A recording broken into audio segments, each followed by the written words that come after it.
Chapter 1. Where the Forest Meets the Sea. There is a quiet beauty to Washington after sunset. As daylight fades beyond the Olympic Mountains, the waters of Puget Sound reflect the last traces of evening.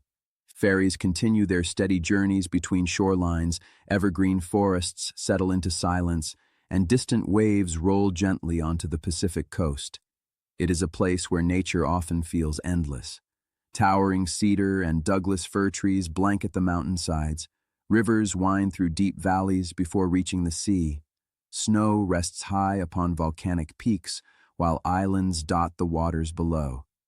Even in the busiest cities, it never takes long before the sounds of traffic give way to birdsong, rainfall, or the whisper of wind through the trees.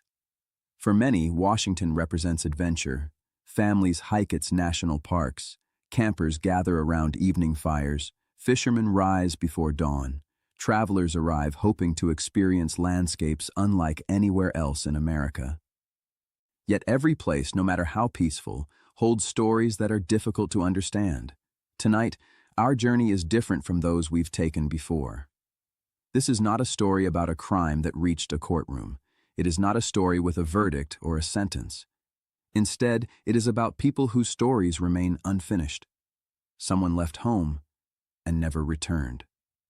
For every missing person, there are parents who still wonder, siblings who still remember, friends who still hope, and investigators who continue searching for the answer that has remained just out of reach. These stories are shared not to create fear, nor to invite speculation, but to remember the people at the center of each investigation.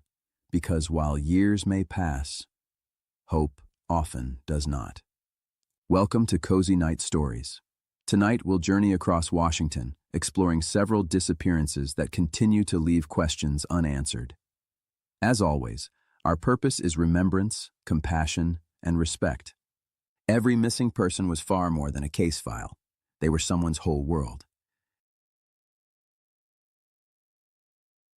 Before we begin tonight's journey, if you enjoy thoughtful true crime documentaries, I'd be honored to have you subscribe so you don't miss future episodes in the series. Your support helps this channel continue exploring the stories behind the places we call home. Now, let's begin. Chapter 2. The Evergreen State. Washington occupies the northwestern corner of the continental United States, bordered by the Pacific Ocean to the west and the Cascade Mountains stretching through its heart. Its landscapes are remarkably diverse. Temperate rainforests thrive on the Olympic Peninsula, where moss-covered trees and steady rainfall create one of the most distinctive ecosystems in North America. To the east, forests gradually give way to rolling farmland and wide-open plains. Between them lie rivers, islands, mountain passes, and communities connected by highways, ferries, and generations of shared history. For many residents, these landscapes inspire a deep appreciation for the outdoors. Weekends are spent hiking wooded trails, kayaking quiet inlets, exploring coastal beaches, or watching the sunrise over snow-covered peaks. The same landscapes that inspire wonder also demand respect. Changing weather, rugged terrain, dense forests, and remote wilderness have challenged explorers, search and rescue teams, and investigators alike for generations. Most who venture into these places return home with unforgettable memories. A very small number do not. Each disappearance leaves behind more than unanswered questions. It leaves an empty place at the dinner table, an unanswered phone call, a birthday celebrated with someone missing. Tonight, we remember those absences and the lives that continue to matter long after the search begins. Chapter 3. I want you to picture something for me before we start. Picture a state that's got everything. Rainforest on one side, high desert on the other, a mountain range running straight up the middle that's tall enough to make its own weather. Add in a couple thousand miles of coastline, a handful of major cities, small logging and farming towns tucked into valleys where the fog doesn't burn off until noon, reservations with their own police departments and their own long, painful history with the outside world's attention and more wilderness than most people will ever set foot in their lives. That's Washington. Now picture this. According to Washington State Patrol's own Missing and Unidentified Persons Unit, there are dozens and dozens of names on the active list right now, today, as you're watching this. Some databases that track long-term cold cases, like the Charlie Project, have profiled over 16,000 missing people nationwide, and a good chunk of them are from right here. King 5 in Seattle did a deep dive not long ago, going through their own news archives and talking to families and detectives, and found that of the homicide cases in Washington between 1965 and 2019, something like 28% are still unsolved. That's almost 3,000 cases. Almost half of those are concentrated in King County alone. I'm not telling you that to scare you. I'm telling you because I think it's easy to assume that in the year 2026, with cell phones and cameras on every corner and DNA testing that can pull an identity out of a bone fragment sitting in an evidence locker for 40 years, that people just don't vanish anymore. That everything gets solved eventually, one way or another, because the technology always catches up. It doesn't. Not everything. Not even close. There's actually a rough estimate from a journalist named John Billman, who spent years researching a book called The Cold Vanish, that at any given time, something like 1,600 people are missing across America's wildlands alone. Forests, mountains, deserts. He calls that number conservative because nobody officially tracks it. The Department of the Interior doesn't. The Forest Service doesn't. Nobody has a master list. And that's just the wilderness cases. That's not counting the people who disappear from their own driveways, their own bowling alleys, their own bedrooms, their own living rooms with the television still running. And I think that's worth sitting with for a second because most of us go about our lives assuming disappearance is rare. Statistically, in the sense of, will this happen to me or someone I know, it is rare. But rare doesn't mean non-existent, and in a state the size of Washington with the population it has, rare still adds up to thousands of families living with an open question that may never close. Every single name in this video was, at some point, somebody's entire world, someone's daughter, someone's mother, someone's grandkid who called every Sunday, someone whose absence rearranged an entire household around a question mark. That's the thing statistics can't really capture. A percentage doesn't tell you what it's like to keep a bedroom exactly the way it was 15 years later, just in case. So today, I want to walk you through some of the Washington cases that never got closed. Not the famous ones you've already heard 100 times on every true crime channel out there. I mean the ones that slip through the cracks a little more. A 4-year-old in the Tri-Cities the night before her birthday, a toddler in a bowling alley in Tacoma, a thru hiker 300 miles from finishing the hike of his life, a young mother in Kelso who just needed to walk 2 blocks to play pool, a grandmother's phone call that never got answered again, a young man in his 20s who told his grandmother he'd had an epiphany and never got the chance to explain what he meant, and a couple of more recent cases, still fresh enough that the paint on the missing person flyers hasn't even faded yet. I'm going to stick to what's actually known, what's been reported by police, by the families, by journalists and case databases who've spent years or decades on these stories. I'm not going to speculate wildly or turn anybody's tragedy into some kind of ghost story for entertainment, because these are real people with real families who are, in a lot of cases, still out there right now, still waiting, still hoping somebody watching this might remember something they didn't realize mattered.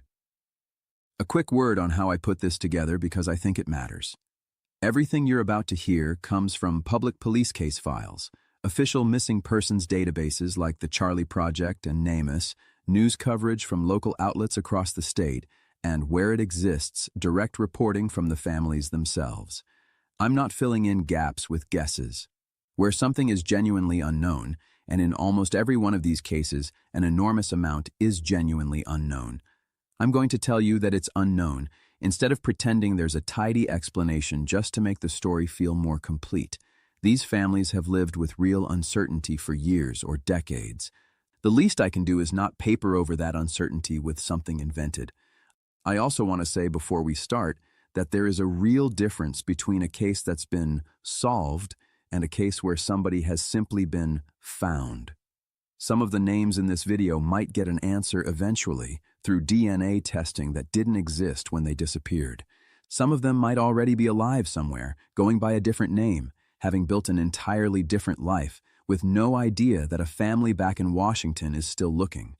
Some of them, painfully, are very likely gone in the way we tend to fear the most when we use that word. I don't know which category any of these people fall into, and neither does anyone else. That's exactly what makes them missing, rather than something more final. All I can do is lay out what's known and let you sit with that, the same way their families have had to. If you know anything about any of these people, even something that seems small, even something you've been sitting on for years because you weren't sure if it was worth mentioning, it matters. I'll give you the contact information for each case as we go. Let's get into it. Case 1. Sofia Juarez, Kennewick, 2003. I want to start with Sofia because I think her case shows just how fast a normal night can turn into something that never ends. It was February 4th, 2003, the night before her 5th birthday. Sofia Lucerno Juarez lived in Kennewick, over in the Tri-Cities region of southeastern Washington, in a house on the 100 block of East 15th Avenue. It was a full household.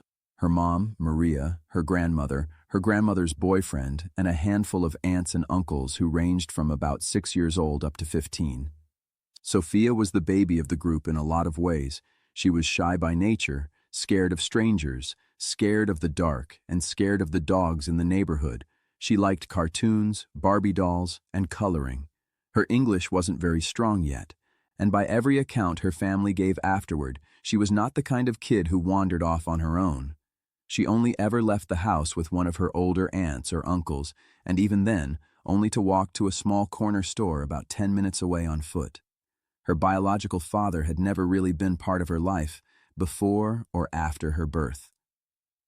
That night, sometime between 8 o'clock and 9:15, Sofia was walking west along East 15th Avenue, heading toward South Washington Street, and somewhere along that short stretch of road, she disappeared.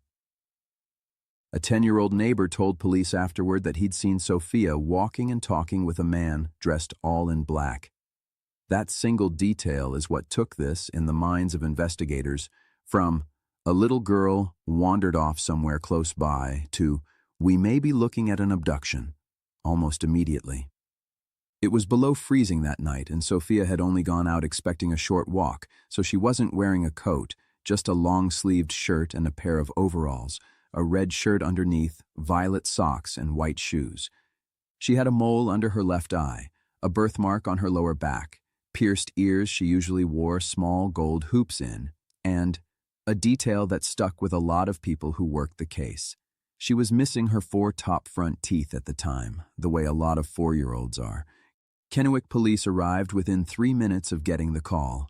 Within the hour, the story was already out to local media. That first night, officers went door to door checking every house along the route Sofia would have walked, checking under porches, inside parked cars, inside trash cans, down every side street they could find. Dozens of private citizens came out into the freezing cold that night to help search yards, parks, playgrounds, schools, vacant lots, business parking lots. The search radius eventually grew to a full 3-mile circle around her neighborhood. It was ruled out almost immediately that she'd simply gotten lost or hurt somewhere nearby. The weather, the time of night, and her age all pointed investigators toward abduction from the very start. They never found her. Sofia's case became the first time the state of Washington ever activated an Amber Alert. Think about that for a second. This was 2003, and the alert system in this state was essentially christened by her disappearance. That alone tells you this wasn't a case that got brushed aside. It wasn't a family that lacked resources or attention. Kennewick PD has kept working this case in some form for over 2 decades now, which is more than can be said for a lot of departments juggling far too many open files. In 2021, around what would have been close to Sofia's 23rd birthday, Kennewick Police partnered with a local transportation company to put her photo, the age-progressed version, showing what she might look like as a young woman, on the sides of 2 semi-trucks, turning them into rolling billboards traveling the highways of the Pacific Northwest, each one listing a tip line. That same year, they also released information they had actually been sitting on quietly for 18 years. A witness had come forward the very night of the abduction, right after the story broke on local news, and described seeing a girl matching Sophia's description being led away, crying, by someone who matched the description of a boy roughly 11 to 14 years old. Investigators kept that detail out of the public eye for almost 2 decades because they didn't want whoever it was to realize what they knew. They only released it once they decided going public might shake loose new information that quietly working the lead in private hadn't. There was also a van. Multiple witnesses reported seeing one in the area of South Washington Street near East 15th Avenue sometime between 8 and 9:15 that night, right in the exact window Sophia vanished. Kennewick police have said publicly more than once that they have a high degree of interest in that vehicle and have never been able to identify it, locate it, or rule it out. In 2021, a video out of Mexico went viral on TikTok, an interview with a young woman whose appearance made a lot of people online believe it might be Sophia, grown up and alive somewhere south of the border. Kennewick police took it seriously enough to investigate. They tracked the woman down and arranged DNA testing. It came back negative. It wasn't her. That's happened more than once with this case. A resemblance online, a flood of hope, and then a quiet, devastating no. Sophia's mother, Maria, spent the rest of her life not knowing what happened to her daughter. She passed away still waiting for an answer, never getting one. Sophia's grandmother and the aunts and uncles who were kids themselves back in 2003 are grown now, and some of them still speak to local media every February, on the anniversary, keeping her name and her photo circulating. Sophia would be in her late 20s today. If you were anywhere near Kennewick in February of 2003, or if you've ever heard anything at all, a name, a rumor, a story that got passed around and never quite made sense, Kennewick police still want to hear from you. Case 2. Tika Lewis, Tacoma, 1999. This next one is one of those cases that, once you hear the details, you understand exactly why it still haunts the detectives who've worked it over the years. January 23, 1999. A Saturday night. The new Frontier Lanes bowling alley on Center Street in Tacoma was packed. It was a popular family spot on weekends. Teresa Chapiowski was there that night with her extended family, including her 2-year-old daughter, Tika Latras Lewis. Tika was described by her older sisters as unusually mature for a toddler, but also as someone who almost never left her mother's side. That night, though, there were close to a dozen relatives there together, all taking turns keeping an eye on her while everyone took their turns bowling. Tika was a Black and Native American girl, about 3 feet tall and 35 pounds, with black hair and brown eyes and pierced ears. She had asthma and some allergies her family had to watch closely. Tika was in the arcade section, just off to the side of the lanes, playing a race car video game, the kind where a toddler has to stretch up on her toes just to reach the pedals. She was sitting only about 6 feet from an emergency exit door. Her mother stepped up to take her turn, rolled the ball down the lane, and turned back around to check on her daughter, the way she'd been doing all night. Tika was gone. It happened sometime between roughly 10 and 10:15 that night. The alley was shut down almost immediately, and police started checking every vehicle as it tried to leave the parking lot. Nothing turned up. Nobody, in a building full of people on a busy Saturday night, reported seeing Tika leave or seeing anyone carry her out or hearing so much as a cry. She was there, playing that racing game, and then she wasn't. What makes this case even more unsettling is the pattern of incidents around it in that exact same building in the weeks before. About 2 months prior, a young boy had been molested in the bathroom of that same bowling alley by a man security recognized on site but couldn't identify, described as having curly brown hair and a beard. A few weeks after that, a man matching a similar description tried to lure another young boy away from the same building. And then, on the very morning of the day Tika vanished, a man with curly brown hair tried to abduct two children from a park near the alley in broad daylight. Their father chased him off, and the man fled the scene in a blue 1995 Pontiac Grand Am. Nobody has ever been arrested in connection with any of those separate incidents, and to this day, investigators still aren't certain whether they're connected to Tika's disappearance or whether it's a horrifying coincidence of timing in the same few city blocks. There was also a vehicle seen speeding away from the bowling alley's parking lot right around the time Tika went missing. Witnesses described a maroon, late 1980s or early 1990s Pontiac Grand Am with tinted windows and a spoiler. Investigators have never been able to locate that specific car or connect it definitively to the case, but it's become one of the central threads of the investigation, re-released to the public more than once in the hope somebody, somewhere, remembers a car exactly like that around Tacoma in January of 1999.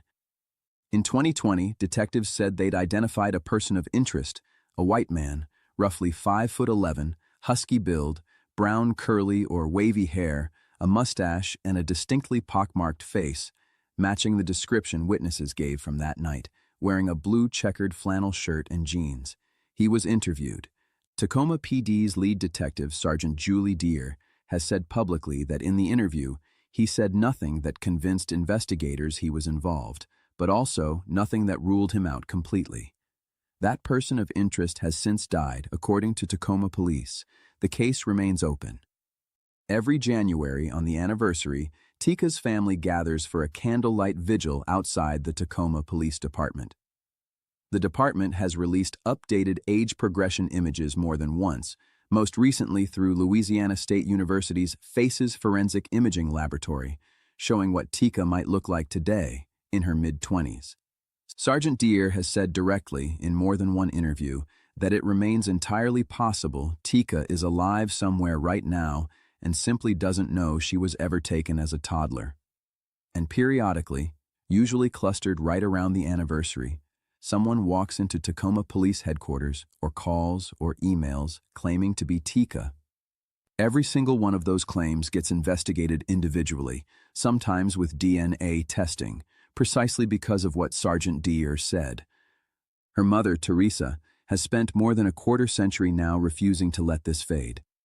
She's described the moment her heart stopped when she turned back around from the lane and Tika was nowhere to be seen. She's said all she has left of her daughter are 2 years of memories and that she doesn't want to spend another holiday without an answer.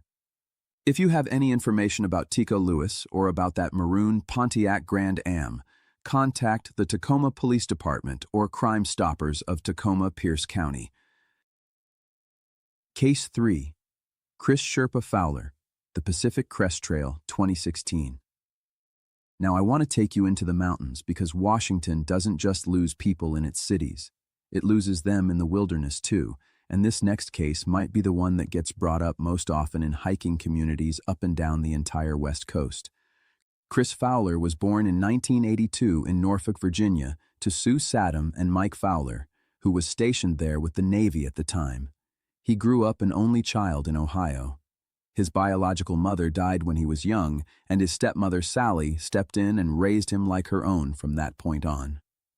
In the spring of 2016, at 34 years old, Chris set out to hike the entire Pacific Crest Trail, 2,653 miles, starting down at the Mexican border and running all the way up to the Canadian one, cutting straight through California, Oregon, and Washington along the spine of the mountains. Out on the trail, hikers pick up nicknames from each other, and Chris went by Sherpa. He'd made friendships along the way, including with a woman he'd hiked alongside for a stretch, who left the trail in early October but stayed in touch with him afterward, the kind of bond that's common on a trail like the PCT, a community of people who understand exactly what that kind of hike does to a person. By October, he'd made it almost the entire way. He'd covered 2,294 of those miles. He had 366 left to go. On September 30th, 2016, Chris called his stepmother Sally for what turned out to be the last time. He sounded tired but optimistic, she said, confirmed he still intended to reach Canada and finish what he'd started, mentioned he'd been having some phone trouble but didn't seem especially worried about it, which, on a trail like that, with limited charging opportunities and gear that takes a beating from the weather, isn't unusual at all. On October 10th, a store clerk at the Cracker Barrel convenience store at White Pass remembered seeing Chris come in to pick up a couple of packages that had been mailed ahead for him. He told her he was heading for Canada.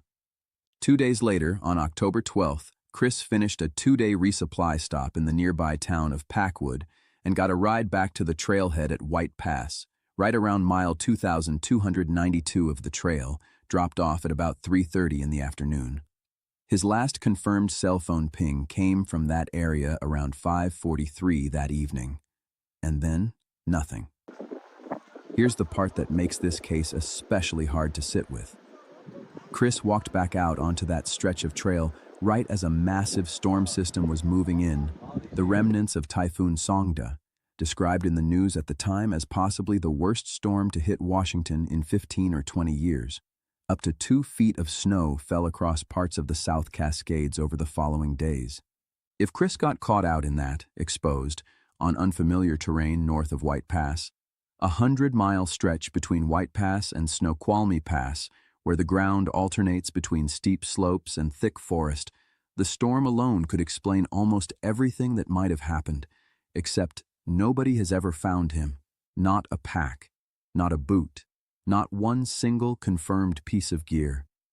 Nobody even realized he was missing for more than 2 weeks, which is standard for a solo through hiker deep in the backcountry who isn't expected to check in regularly. It wasn't until the end of October that Sally started to worry in earnest, began retracing her stepson's steps through his bank account activity and his check-ins at resupply points along the trail, and realized he'd never picked up the next package waiting for him further north. She called the Yakima County Sheriff's Office on October 31st. Sergeant Randy Briscoe took that call. By then, a full winter storm had already swept through the exact area where the search would need to happen. There was one lead that gave everybody real hope for a while. On October 22nd, 10 days after Chris was last confirmed seen, 2 bear hunters told investigators they believed they'd spotted a hiker matching his description near Blowout Mountain, roughly 60 miles north of White Pass along the trail corridor. Sergeant Briscoe has said he believes there's a good chance that really was Chris, in part because records show he was the last hiker to sign the trail logs along that stretch before disappearing. If that sighting was accurate, it meant Chris had made remarkable progress despite the storm, and it meant the search radius needed to expand dramatically north toward Chinook Pass and beyond. Search and rescue teams from Yakima, Kittitas, and Pierce counties spent months combing that 100-mile stretch of trail.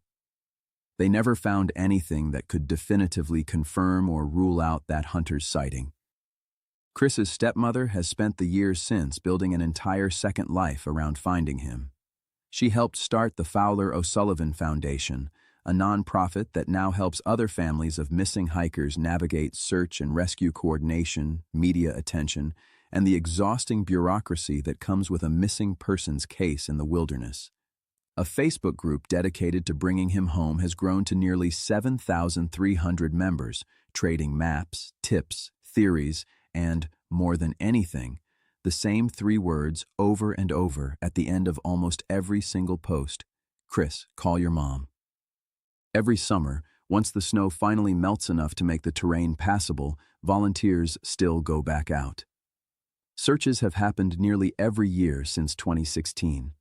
As recently as a few years ago, a hiker spotted what looked like Fowler's tent in a photo from deep in the backcountry. It turned out, on investigation, to be 2 unrelated abandoned tents stacked on top of each other. Nothing has ever turned up. Kathy Tarr, an avid hiker who has spent years since 2017 dedicating much of her life to searching for people missing in the wilderness, has talked about what she calls ambiguous loss, the particular specific kind of grief that comes from loving someone who is gone but never confirmed dead, someone you can't hold a funeral for because you don't actually know. She said the hardest part isn't losing hope exactly, it's learning to live inside the not knowing itself, day after day, for years.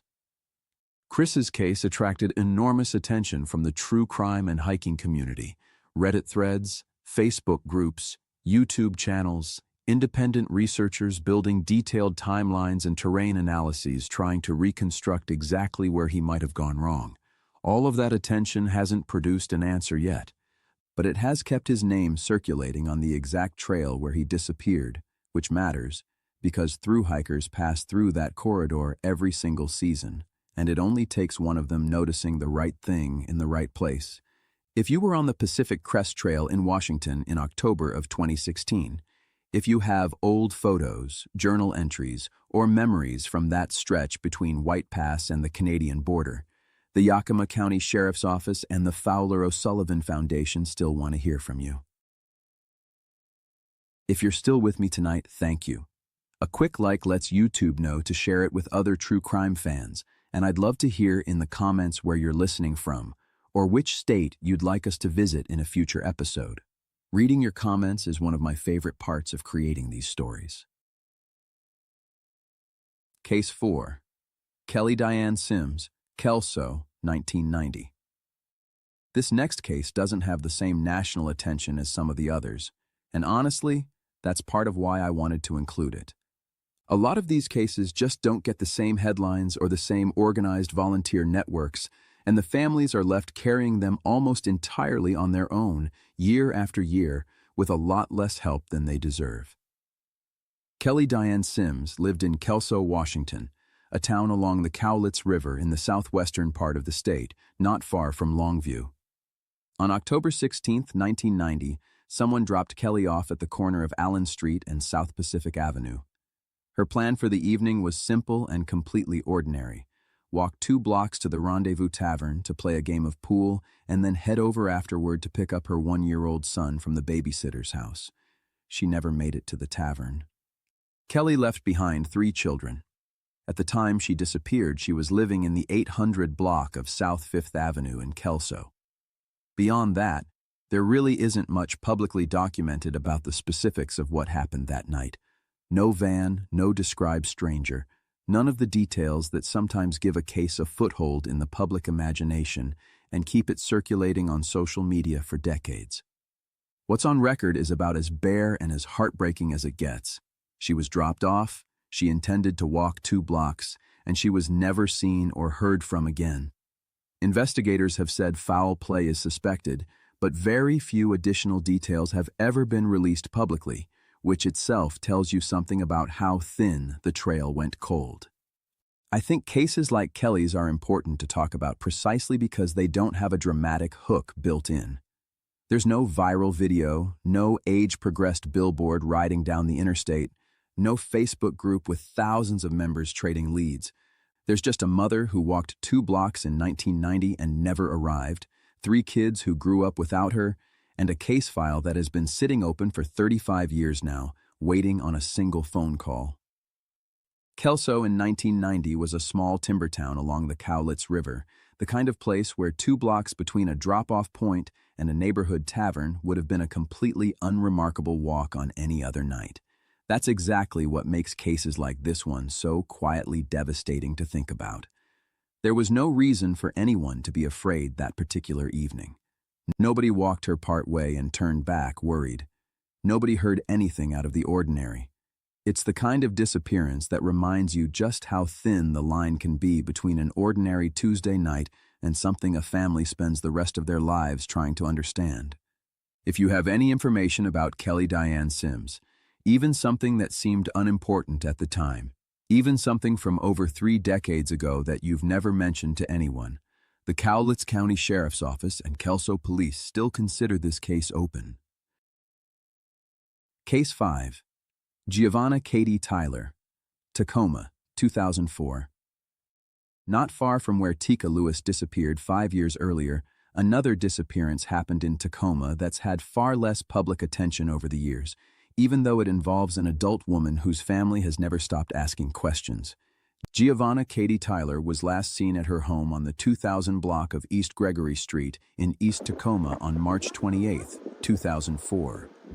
Her family didn't report her missing until more than 2 weeks later, on April 15th.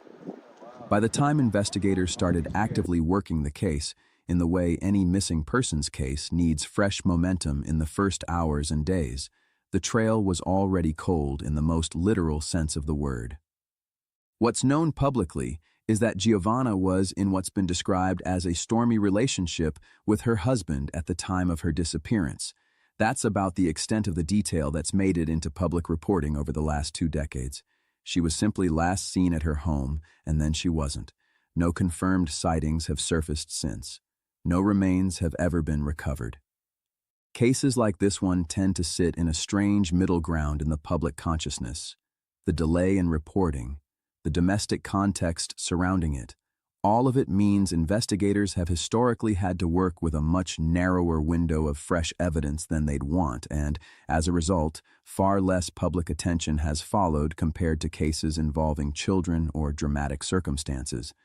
But less publicized doesn't mean less important, and it definitely doesn't mean the Tacoma Police Department has quietly closed the book on it. More than 20 years later, Giovanna's disappearance remains open and unsolved.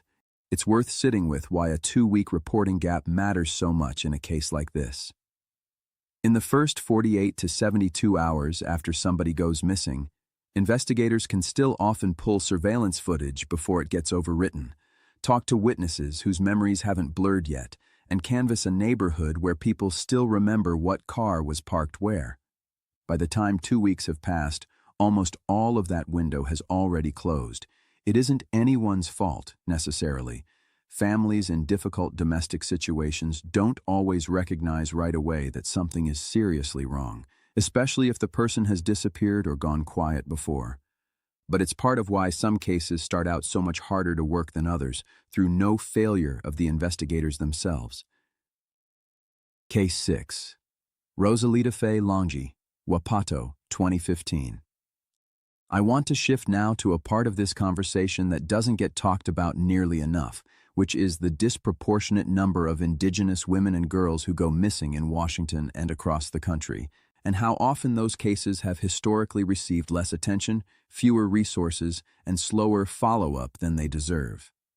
Washington State Patrol actually created a dedicated section, the Missing Indigenous Persons Unit, within its broader Missing and Unidentified Persons Unit, specifically because of how severe this pattern has become across the state. There are tribal liaisons now, one covering Eastern Washington and one covering Western Washington, whose entire job is coordinating these specific cases with families and tribal police departments. Rosalita Rose Longi was 18 years old, living in Wapato, near the Yakama Reservation in central Washington. On the night of June 30th, 2015, Rose was at her grandmother's house, the same grandmother who had raised her since she was 2 years old, alongside her cousin and her younger sister. Rose had been drinking or using drugs that night, and her grandmother's house had a firm, long-standing rule: nobody under the influence could stay there, so her grandmother asked her to leave. Rose walked out into the night around 10 o'clock. She has never been seen or heard from since. By every account of her life before that night, Rose was actively working to turn things around. She had dropped out of high school, but was working toward her GED. She worked hard at home. She had been raised, essentially, by her grandmother from toddlerhood on, and was close with her cousin and her sister. That single argument, that one ordinary and painfully common household rule enforced on one particular night, is the last thing anyone knows for certain about where she went or what happened to her afterward. Yakama Nation Tribal Police is the agency investigating her case, and it remains open and unsolved a decade later. Rose's story is one entry on a much longer list compiled over the years by reporters and advocates tracking missing and murdered Indigenous women and girls connected to the Yakama Reservation and the surrounding region, a list that, as of recent reporting, is still being added to, because these disappearances keep happening and far too many of them stay cold for years or decades at a time. If you know anything about what happened to Rosalita Longi after she left her grandmother's house that night in 2015, contact Yakama Nation Tribal Police. Case 7. Esmeralda Kit Mora, Omak, 2022. This next case is a more recent one, and it's a good example of how a disappearance can go unnoticed for months before anyone even realizes something is seriously wrong. Esmeralda Mora, who went by Kit and used they/them pronouns, was reported missing from Omak, Washington on April 15, 2022. But according to family and friends, nobody had actually seen or heard from Kit for months before that report was even filed. Kit had been adopted at the age of 4 by a family in Yakima, and in June of 2021, they moved to Omak to live with their biological mother and siblings. The last confirmed contact anyone had with Kit, including any activity on their social media accounts, was in November of 2021. Kit's biological mother reported that they had run away in April 2022, months after anyone had actually heard from them. Because of Kit's age at the time, their non-binary gender identity, their indigenous background, and allegations of abuse that had been raised concerning the household they were living in, investigators and advocates have described the circumstances of Kit's disappearance as suspicious. The case remains open and unsolved, and it's been updated more than once as new details have slowly come to light, including as recently as late 2025, when investigators added updated photos and details about the circumstances of the disappearance to the public case file. This is exactly the kind of case that tends to fall through the cracks the hardest, a gap of months between the last real contact and the actual missing persons report. A young person whose identity sits at the intersection of several groups that historically get less attention from media and law enforcement alike. If you have any information about Kit Mora, their case remains open. 8. Benita Desiree Long, Toppenish, 2022. Sticking with more recent cases for a moment, here's another one out of central Washington that hasn't gotten much attention outside the immediate community. Benita Desiree Long was last seen by her family when a relative dropped her off at the El Corral Motel off Highway 97 in Toppenish, Washington on March 26, 2022. Sometime after that, she contacted her sister and said she was somewhere in the Yakima area. That phone call is the last confirmed contact anyone has had with her. She has never been seen or heard from since. There are very few additional details publicly available in Benita's case. No described vehicle, no named person of interest, nothing beyond the bare facts of where she was dropped off and the single phone call to her sister placing her somewhere in the Yakima area afterward. That thinness of information is, in itself, part of the story. It shows how quickly a case can go cold when there's almost nothing concrete to work from in the first place, and how much a family is left to sit with when the last thing they have is a short phone call and then complete silence. Benita's case remains unsolved. If you have any information about her whereabouts after March of 2022 or about that motel on Highway 97, local authorities in the Yakima area still want to hear from you. I want to pause on Benita and Kit for a second, because putting them back to back like this makes something visible that's easy to miss when you only look at cases one at a time. Both of them disappeared within weeks of each other in 2022 in the same general stretch of central Washington, and both of their case files are, by any honest measure, thin. Not because nobody cared, because a phone call and a motel drop-off, or months of silence before anyone files a report, simply doesn't leave behind the kind of physical trail that a case like Sofia Juarez's, with its witness descriptions and its suspicious van, leaves behind. Thin case files aren't a reflection of how much a family loved somebody. They're a reflection of how little evidence existed in the first place, and how much harder that makes the job of ever finding an answer. Case 9.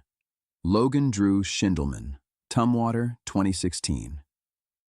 This last case is a little different from the others because it involves a young man who, as far as anyone can tell, appears to have walked away from his life on purpose, at least at first, and then something happened afterward that nobody has ever been able to explain. Logan Schindelman grew up in Tumwater, Washington, just outside Olympia. He played football at Tumwater High School, graduated in 2014, and went on to Washington State University, about 300 miles from home, out on the other side of the mountains. He dropped out after his freshman year and moved back in with his maternal grandmother and his half-sister, working multiple jobs at once, including one at his great-aunt's small 5-acre farm. His family described him as quiet and sensitive and said he'd grown noticeably more withdrawn after leaving college, cutting ties with old high school friends, and never really making close new ones during his year away at WSU either. He'd been raised primarily by his grandmother and had almost no relationship at all with his father's side of the family until shortly before he disappeared, when he reached out to them on his own and had what his family described as an emotional, unexpected reunion with paternal relatives he barely knew. On the morning of May 19, 2016, Logan told his grandmother he'd had some kind of epiphany about himself that he needed to work through. She suggested they sit down and talk about it later that day. They never got the chance. That conversation turned out to be the last one they ever had. The next day, when she couldn't reach him, she pinged his cell phone, and it showed up near a tower close to his mother's home in nearby Olympia, so she assumed that's where he'd gone to think things over. He hadn't. His mother hadn't seen him either. Further activity on his phone showed something genuinely strange. His signal tracked him heading south down Interstate 5, then back north, then south again, then north again, then south once more, back and forth, repeatedly, in a pattern nobody in his family has ever been able to make sense of. A witness later told investigators she saw Logan standing with two white men near his car, which was parked on the right shoulder of southbound I-5 near exit 95. She described one of the men, though his description has never matched Logan himself. That's essentially where the confirmed trail ends. Logan Schindelman has never been seen or heard from again since the morning of May 19, 2016. His car, a black 1996 Chrysler Sebring convertible, was eventually found, and it told investigators almost nothing except that Logan hadn't planned to be gone. Inside it, searchers found his wallet, his identification, his debit card, $25 in cash, his cell phone, his car keys, a water bottle, and a grocery sack full of snacks sitting in the center console. Nobody leaves that much behind on purpose. Search teams combed a 2-mile radius of the surrounding woods with helicopters and tracker dogs and turned up nothing. A week after he vanished, someone logged into and checked his Facebook page from the Olympia Regional Airport, a detail that's never been explained and has never led anywhere. His grandmother told investigators that Logan had been smoking a lot of marijuana around the time he disappeared, and that when he reconnected with his father's side of the family, he'd specifically told them that if his grandmother ever found out he'd been seeing them, she'd be angry, suggesting he was carrying some kind of quiet tension between the two families that he hadn't fully worked through. Police have said publicly that they believe he may have been dealing with mental illness and have stated there is no evidence of foul play in the case, but also, just as pointedly, no evidence that Logan is still alive. What makes this case so difficult for his family is the total absence of any clean narrative to hold on to. He wasn't a small child taken by a stranger off a residential street. He wasn't deep in the wilderness, where you can at least point to weather and terrain as a possible, if painful, explanation. He was a young man in his early 20s going through something private and clearly unresolved, who told his grandmother he needed to work through it, and then vanished along one of the busiest interstate corridors in the entire state, leaving behind a car full of the very things a person needs to survive on their own, with a documented, repeating pattern of back-and-forth travel on his phone that ends, as far as anyone knows, with an unidentified pair of men standing near his parked car on the shoulder of the freeway. If you have any information about Logan Schindelman, particularly regarding the area around Interstate 5, exit 95 near Tumwater in May of 2016, his case remains open with local authorities. Case 10. Lori Lynn Partridge, Spokane, 1974. Almost everything on this list so far has come from Western Washington, so I want to take you out to Spokane for a case that's over 50 years old now, and one that shows how a single misjudged decision on an ordinary afternoon can turn into a lifetime of unanswered questions for a family. Lori Partridge was a senior at Ferris High School in Spokane. On December 4, 1974, she left her classes at 12:30 in the afternoon because she was suffering from menstrual cramps and wanted to go home. She couldn't find a ride, so she decided to walk the 2 miles back to her house on the 5400 block of South Custer Street. She was last seen walking south on Havana Street near 37th Avenue. There were reports that a green Ford Pinto station wagon was in the area around that time, possibly following her as she walked. Lori never made it home. She has never been heard from again. Her parents didn't realize something was wrong until she failed to show up for her shift at the Lincoln Heights Theater where she worked. At the time, Lori had recently moved to Spokane from California with her family just a few months before she vanished, and had actually said she hoped to move back to California eventually. She was the oldest of 5 siblings, worked for her high school newspaper, and was on the school's drill team. She and her boyfriend at the time, who was 20 years old, were hoping to get married, and the two of them had actually planned to go pick out an engagement ring on the very day she disappeared. In an almost unbearable detail, Lori's father had bought her tickets to a Beach Boys concert that was scheduled to take place after her disappearance. Police actually went to the concert themselves, hoping she might show up. She never did. It was later determined that her tickets had in fact been used by someone, but investigators were never able to figure out who that person was. Authorities initially treated this as a case of a teenager who'd left of her own accord, but Lori's family never accepted that explanation. And over the decades, investigators eventually came around to the same conclusion the family had held from day one. They now believe she was taken against her will. In 2011, nearly 40 years after she disappeared, investigators announced they'd identified a new witness who may have seen Lori during her walk home that afternoon. Authorities have never disclosed that witness's identity, but said the person reported seeing Lori at around 4:15 that afternoon, several hours after she'd left school, and much later than anyone had previously accounted for in the timeline of that day. That detail alone reopened questions about exactly how long Lori was out on her own, and where she might have gone, or been taken, in the hours between leaving Ferris High School and that 4:15 sighting. Lori would be in her late 60s today. Her case remains open with the Spokane Police Department. Case 11. Deanne Marie Hastings, Spokane, 2015. While we're in Spokane, I want to tell you about one more case from that same city, because it shows how a disappearance can start off looking like it might have a simple explanation and then slowly reveal itself to be something much murkier. Deanne Marie Hastings, also known in some records as Deanne Kreider, was last seen at the Lata Trading Company store off Highway 195 in Spokane on November 3, 2015. She left a note at home saying she was heading out to run a short errand. She never came back, and she's never been heard from since. At the time, Deanne had just started school at the Glen Dow Beauty Academy. She'd attended her very first day of classes the day before she disappeared, but never showed up for her second day. Her family described her as happy at that point in her life and said she was actually planning to get married soon. She left behind 3 children. Not long after Deanne went missing, a man named Randy Riley was arrested on unrelated charges, possession of stolen property and identity theft, after he was found using credit cards that turned out to belong to her. Riley told police he wasn't involved in her disappearance, but said he had encountered her while she was walking along South Inland Empire Way. According to him, she was very drunk and belligerent, and the two of them spent a few hours together before he left her standing on the side of the road.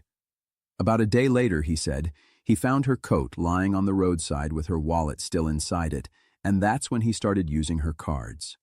Riley pleaded guilty to the theft-related charges, served a few months in jail, and was released.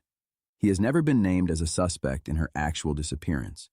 Deanne has a documented history of manic episodes, and her family has said she may have been experiencing one on the night she vanished.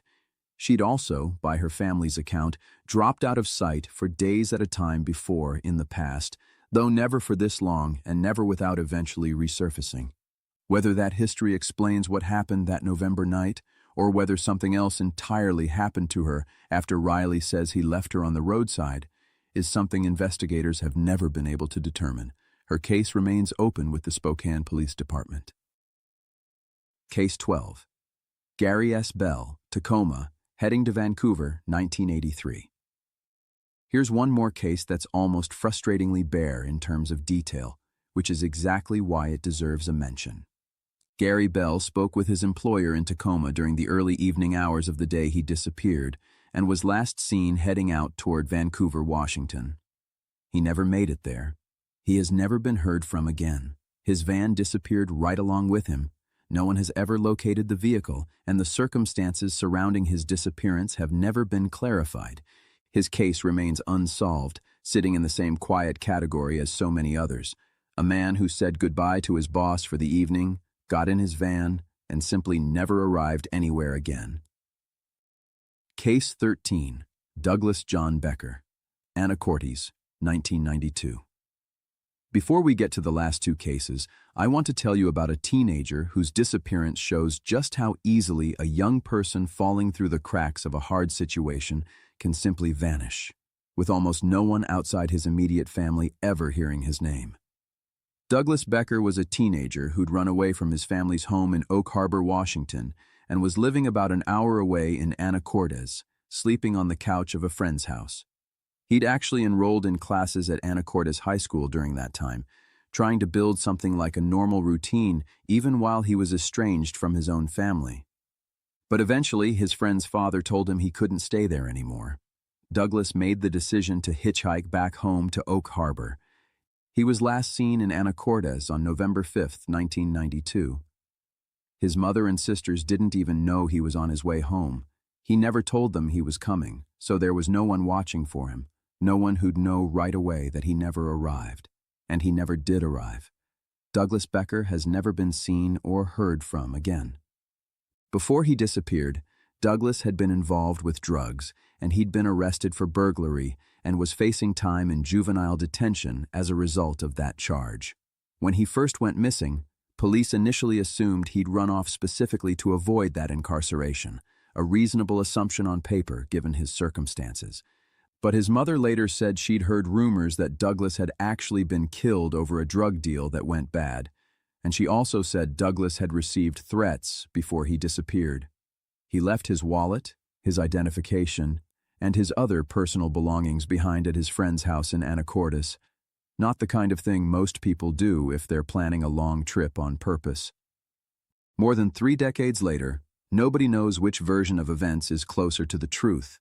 A scared teenager who genuinely ran to avoid juvenile detention and is out there somewhere today in his late 40s. Or a kid who got caught up in something far more dangerous than a burglary charge and never made it home. His case remains open and unsolved. A few more names. I don't want to give the impression that 11 cases is anywhere close to the full picture, so before we get to the last 2 stories, I want to read a few more names into the record, even briefly, because every one of them deserves to be said out loud somewhere. Carlota Maria Sanchez was last seen on the Quinault Indian Reservation in Taholah, Washington on August 30th, 1979. She ran away with her cousin, Elsie Lucier. Neither girl has ever been heard from again, and there's been no indication of where either of them went in the more than 4 decades since. Elizabeth Eisel was a 23-year-old woman who vanished from the Seattle area in the late summer of 1985, last seen around September 3rd of that year. She had severely impaired eyesight and needed glasses or contact lenses to see clearly, a detail her family has held on to for decades in the hope it might help someone place her. These are the kinds of cases that rarely get a documentary or a podcast season of their own. They get a paragraph on a cold case database, updated once every few years when a volunteer researcher adds a new detail and a family that keeps hoping in something closer to silence. Case 14. Nancy Moyer, Tonino, 2009. This last case might be the most quietly disturbing one in this whole list, because unlike almost every other case we've covered, this one didn't happen on a dark street or deep in the wilderness or in a crowded public place. It happened inside her own home, with the lights on, and it still doesn't make sense. Nancy Corrine Moyer grew up in Olympia and studied accounting at Washington State University. While interning at a garden nursery years earlier, she met a man named Bill Moyer, and the two eventually married. They had 2 daughters together before separating in 2007, after which they shared custody. By 2009, Nancy was 36 years old, living in the small town of Tonino, just south of Olympia, and working in nearby Lacey as a financial analyst for the Washington State Department of Ecology. On March 6, 2009, Nancy finished her workday and left the office at around 5:15 in the evening, giving a co-worker a ride home along the way. A receipt later recovered from her house showed she'd made a purchase at 6:45 that night at a store about 5 minutes from home. What happened between that purchase and the next confirmed sighting of her is unknown. That next sighting came from a Tenino police officer who happened to be running radar in the neighborhood and saw her outside her home sometime between 9 and 9:30 that evening, carrying shopping bags in from her car. He said she appeared to be alone, and nothing about the moment struck him as unusual enough to remember any more detail than that. 2 days later, on March 8th, her husband Bill arrived at the house to drop off their 2 daughters. The front door was standing open. Inside, they found her keys, her wallet, and her other personal belongings, all still there. On the coffee table sat a glass of wine and a second empty cup. The television and the lights were still on. Nancy Moyer was gone. Deputies, volunteers, bloodhounds, and cadaver dogs searched the property and the surrounding rural land extensively in the days that followed. Nothing turned up. Investigators noted that there were no signs of forced entry and no signs of a struggle anywhere in the house, and that all of her essential belongings, the things anyone would take if they were leaving somewhere on purpose, were still sitting inside. That combination is exactly what led detectives to suspect foul play rather than a voluntary disappearance. Based on her last confirmed movements, along with an unusual spike in the home's electricity usage that investigators later linked to the front door having been left open, detectives believe she vanished sometime that same night, likely between 9 o'clock and midnight. The case has had 2 strange turns since. In August of 2010, a man named Bernard K. Howell III was arrested in Tenino after deputies found a homicide victim in his vehicle in an unrelated case. Because the arrest happened close to where Nancy had disappeared, investigators went back and looked at whether he had any connection to her. It turned out he had previously sold meat door to door, and the same product he sold was found in Nancy's freezer. A family member even identified him as the person who had delivered it to her home. Howell denied ever knowing her or having anything to do with her disappearance, and investigators were never able to connect him to the case with any actual evidence.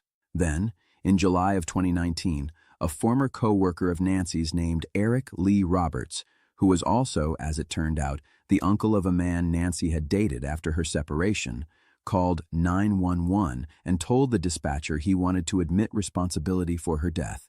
When deputies arrived at his home, he repeated the claim to a detective, saying it had happened during sexual activity at his residence, and suggested investigators might find something relevant in a fire pit on his property or in his basement. Detectives searched the property and collected items for forensic testing. No remains were ever found.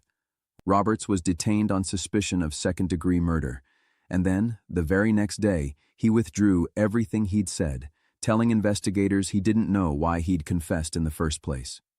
16 years later, Nancy Moyer has never been found, no one has ever been charged, and her 2 daughters grew up without her, with a case file that includes a false confession nobody can fully explain and a persons of interest list that's never led anywhere solid. If you have any information about Nancy Moyer's disappearance from her home in Tenino on the night of March 6, 2009, the Thurston County Sheriff's Office still considers this case open. Case 15. Joan Ellen Hansen, Seattle, 1962. I want to end with the oldest case on this list because I think it shows you that this isn't some modern phenomenon tied to cell phones or highways or any of the things we associate with disappearances today. This one goes back to 1962 to the Seattle World's Fair, and it's one of the strangest, most chilling cases I came across while putting this together. Joan Ellen Hansen was estranged from her husband, Robert Milton Bob Hansen, and living apart from him in King County. On August 10, 1962, she had plans to meet her sisters at the World's Fair in Seattle. She never showed up. Here's what's known about that night. Joan was on the phone with a friend of hers, a woman named Patricia Martin, when she suddenly said, "Oh my God, he's in the basement. He's coming." Then she screamed, and the line went dead. Patricia tried calling back repeatedly. At first, nobody answered. When someone finally picked up, it was Bob, Joan's estranged husband. Patricia asked him where Joan was. He told her, "She's with you." Joan Ellen Hansen has never been heard from again. Almost everything she owned was left behind in her home, except for one of her favorite outfits, a blue sequined dress. Weeks after she disappeared, her car, a Chevrolet Biscayne, was found abandoned in the Queen Anne Hill neighborhood of Seattle. The windows were rolled down, the tires were flat. The inside was filthy, cluttered with empty bottles, food wrappers, and cigarette butts, as if it had simply been left somewhere and forgotten. Joan never used her Social Security number again after that night. She never left any paper trail of any kind. No job, no lease, no bank account, nothing that would show up if she'd simply started a new life somewhere else. She was declared legally dead in 1975, 13 years after she vanished. Bob went on to raise their children alone, and later made a considerable fortune in construction and rental properties. Over the years, he was arrested more than once for assaulting people and destroying property in fits of anger. In one particularly disturbing incident, he advertised for a housekeeper, and when a woman responded and came to work for him, he held her against her will on his property for 3 days before she managed to escape. At one point, police even looked into whether Bob might have been connected to the Green River Killer, the serial murderer who targeted sex workers across the Seattle and Tacoma area for years and was responsible for dozens of disappearances and deaths. That suspicion never led to charges related to Joan's case or to the Green River killings, and Bob Hansen was never convicted of anything connected to his wife's disappearance. Joan's case is over 60 years old now. There's no living witness left who could tell you more than what's already on record: a phone call, a scream, a line that went dead, and a car left rotting on a hill in Seattle with the windows down. It's a reminder that vanished and never found isn't a category that belongs to any one decade.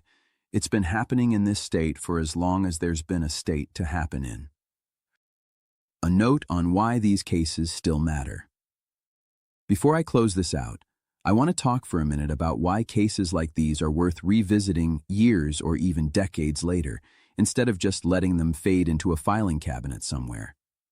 The honest truth is that the tools available to investigators now are not the tools that were available even 10 years ago, let alone in 1962 or 1990. Forensic genetic genealogy, the same kind of DNA science that's been used to catch serial killers who evaded capture for decades, has increasingly been turned toward the opposite problem, giving names back to people who lost theirs. Here in Washington, that technology has already worked. A woman known for nearly 40 years only as Millie, found dismembered in the Spokane River back in 1984, was finally identified in 2024 as Ruth Bell Waymeyer after a private lab built a DNA profile from her exhumed remains and matched it to a living relative in Spokane. Around the same time, 2 other long unidentified cold case victims in Snohomish County, a man named Blaine Has Tricks, missing since 1977, and a woman named Alice Lou Williams, missing since 1981, were also finally identified using DNA drawn from family members decades after they'd disappeared. None of that changes the outcome for the families involved. By the time those names came back, all 3 of those cases had already ended in the worst possible way. But it shows you something important.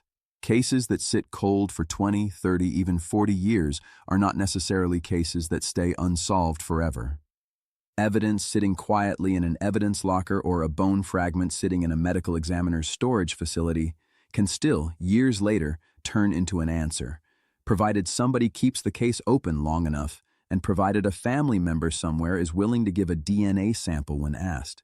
That's part of why NAMUS, the National Missing and Unidentified Persons System, exists, and why the King County Medical Examiner's Office and other offices around the state keep actively encouraging families of the missing to get into that system. If a missing person's DNA profile is already on file, it can be automatically compared against unidentified remains found anywhere in the country, today or 20 years from now, without anyone having to manually connect the dots first. It's also worth understanding just how much of this work, especially outside the big city departments, rests on volunteers.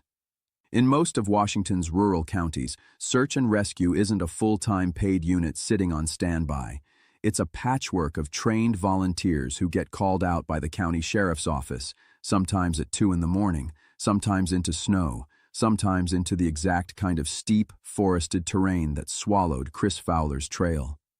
Groups like Yakima County Search and Rescue, Catitas County Search and Rescue, and Pierce County Search and Rescue are staffed almost entirely by people who have full-time jobs elsewhere and give up their weekends, year after year, to go back out into the same stretch of mountains looking for someone they've never met. The same is true of a lot of the online and grassroots efforts you'll see attached to cases like Chris's or Tika's, Facebook groups, amateur researchers building timelines, retired detectives working cases on their own time long after they've left the department. None of that replaces professional investigation, and none of it should have to carry the weight it sometimes does. But it's part of the honest picture of how these cases actually get worked in a state this size, with this much wilderness and this many small, under-resourced departments. I mention all of this not to excuse the fact that so many of these cases remain open for decades, but to be honest about the landscape these families are up against. It isn't indifference, most of the time. It's an enormous, difficult problem being handled by a comparatively small number of people, official and volunteer alike, who are doing what they can with the tools and time they have. Thank you for spending part of your evening with me. I hope tonight's story reminded you of the enduring strength of hope, the importance of compassion, and the dedication of those who never stop searching for answers. If you enjoyed tonight's episode, I'd be honored to have you join me again. Next time, we'll journey to another state and discover another story. Every night has a story,